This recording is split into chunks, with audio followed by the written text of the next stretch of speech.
What do you think of Trump's cabinet picks? I think it's nice to know we finally have some billionaires in charge for once.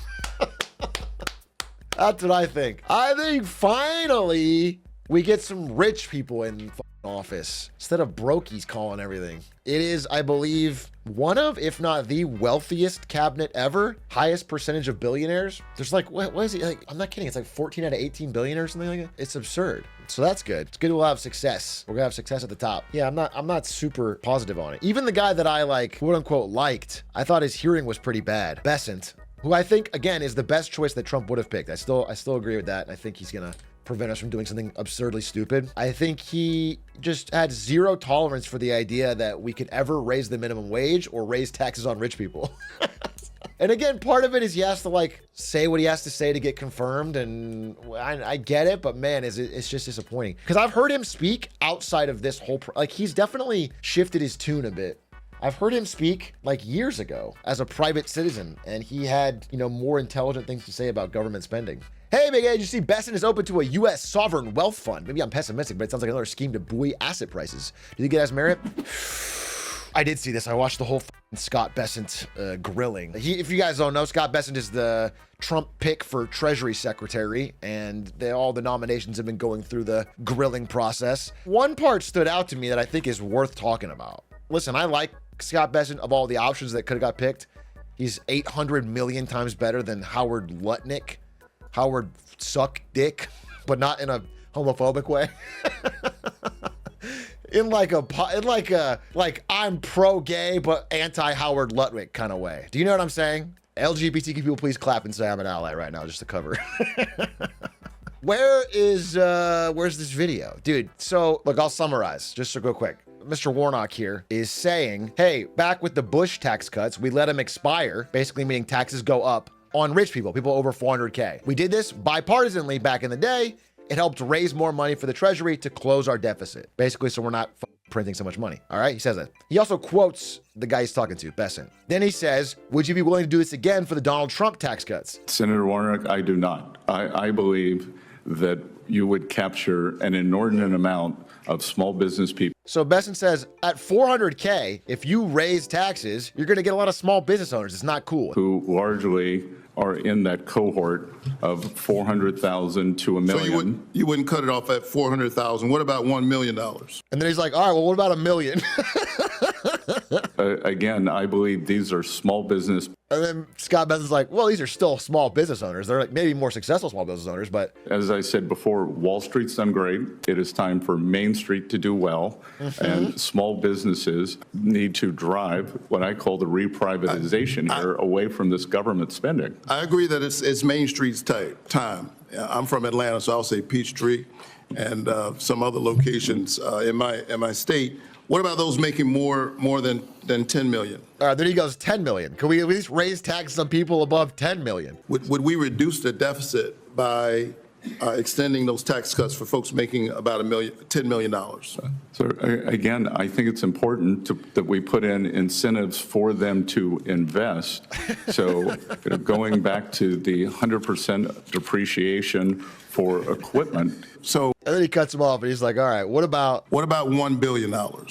So again, that don't say it, I think Bessent, I liked you, man. Don't say it. These are the job creators.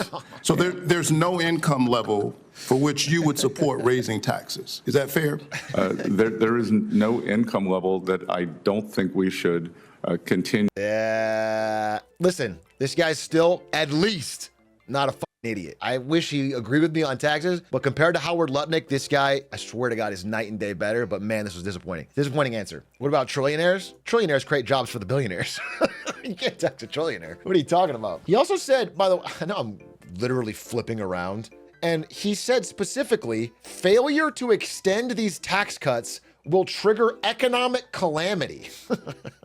So he's just like really like, there's like no way we could ever raise taxes on the rich for any reason, or the United States of America will collapse. So if you want the recession, ask if we can raise taxes. 30 days, maybe 30 days. Raise taxes, 30 days. Wait, Vivek is really running for governor of Ohio? What about Doge? What the fuck happened to Doge? Was he fired from Doge?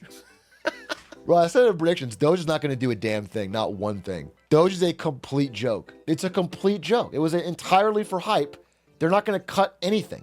The spending will not go down, but I thought they would at least fake it. He said, we're going to get this all done by 2026. All at the same time, I'm going to run for governor of Ohio. Trump has said Doge's work must be completed by no later than July 4th, 2026. No, they're not going to do anything. Dude, Doge is such a joke. Such a joke. Yeah, we've got decades and decades and decades of government overspending and rot, and we're going to have two out-of-touch billionaires solve it in a year, in 9 months, while doing 8 other things. By the way, they have no congressional power. They can't actually cut spending. They can only make recommendations. Do you think public's going to be mad when Doge doesn't do anything? Here's the real truth. The reason Doge isn't going to do anything is because the public would be mad if it did do something. The public likes the idea of cutting spending, but if you actually cut spending, that means people's jobs are lost. That means economies start drying up in certain towns. That means, you know what I'm saying? If you actually cut spending, people will freak the fuck out. So they're not going to do anything. They're going to have some kind of like dog and pony show where they cut like some scientists funding to study monkeys or something, save $10,000 for the government and be like, we did it. It's July 6th. We're done. Rumors of a possible Intel takeover today. Wait, what the fuck are you talking about? Intel takeover? Intel shares jump on report. It's an acquisition target. Wait, who? Musk mentioned? Why the fuck is Elon Musk buying everything? Elon Musk is mentioned as a potential buyer of Intel? Wait, what? Intel shares jump on reports and acquisition target. Semi-accurate. A company trying to acquire Intel whole, and the mysterious company has the resources to pull it off. Damn, what a disreputable end. What's a good word for it? What a basic end for Intel. I mean, Intel was such an important, powerful technology company for so long, and then they have a decade, I guess, of bad performance, and suddenly they're completely bought out whole. Well, we'll see if this is true. Qualcomm would make sense, right? Elon Musk, that's crazy. Like, the bro needs another company. Bro needs to stop beefing with Asmongold. He needs to figure out his beef with Asmongold before we put him in charge of America's only major chip company. What do you think he'll call it if he gets it? He'll call it Xtel. And it's going to be tragic. It's going to be tragic. You think Asmongold's going to buy NVIDIA? Well, streamers do make good money. It's not impossible. Maybe Elon's a shopaholic, but it's just billionaire level. Oh, you think he's just like one of those people that shops to control their stress or like to feel good, but he has so much money that he buys companies instead of... Could be.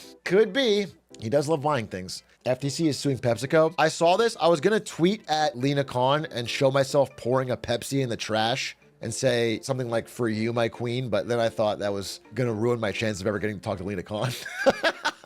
So I didn't say anything. It is a funny situation. The FTC is suing Pepsi because they basically gave discounts and extra promotion to big retailers like Walmart, Target, etc., versus small retailers who sell Pepsi, who have to sell it at a markup, creating an advantage for big box. Sorry, I just hate Pepsi low-key. Yeah, I mean, it's good because it's popular to hate Pepsi, so this could get some lift behind it. We'll see if it does anything. Pepsi's in trouble anyway. Dr. Pepper's eating their lunch. Coke's coming for him. Oh, speaking of the FTC, my boy at the FTC messaged me today. I guess I shouldn't say that.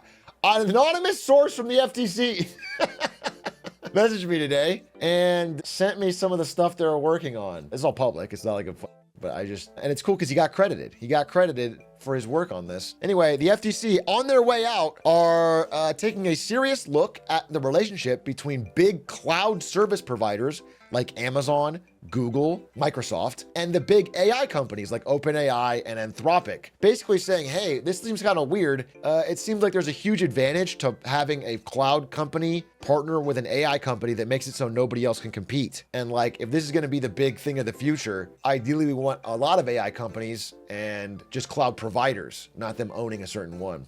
It's actually a really base thing that's hard to think about, but my dog is such a smart dude who understands industries, understands tech, worked as a coder. I think he helped a lot in like bringing up this real thing that their average person is never going to notice. So I don't know if anything's going to come of it. Obviously it's tough. Trump's administration is going to change everything, but it's cool that they wrote this up. And I think it's a good thing to point out. I think that's cool to point out.